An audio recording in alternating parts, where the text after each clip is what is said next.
Elles sont réunies pour faire front commun.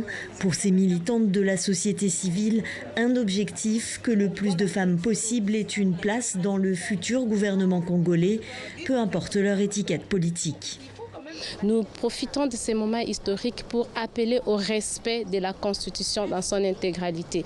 La participation de la femme dans toutes les institutions, et à tous les niveaux, jusqu'au niveau des entités décentralisées, c'est un devoir de l'autorité publique. Le pays fait face à une cohabitation inédite. Les deux forces au pouvoir sont toujours en pleine tractation, 5 mois après les élections. D'un côté, Cap pour le changement, coalition du président élu Félix Tshisekedi. De l'autre, le FCC, plateforme de l'ancien président Joseph Kabila, qui a obtenu l'écrasante majorité au Parlement et dans les provinces. Nous sommes dans un contexte qui est différent du contexte des autres législatures en République démocratique du Congo. Ministère des souverainetés ou pas, je pense qu'il y a intérêt que les dialogues puissent régner entre les grands hommes.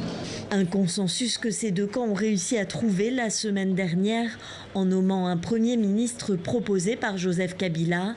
Mais aucun accord n'a été trouvé sur les autres postes, notamment les ministères régaliens, défense intérieure ou encore affaires étrangères.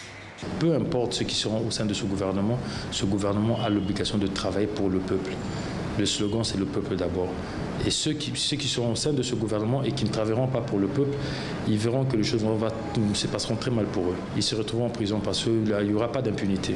Plusieurs organisations de la société civile congolaise appellent par ailleurs le président Félix Tshisekedi à ne nommer dans ce futur gouvernement aucune personnalité accusée de violation des droits de l'homme ou crimes économiques.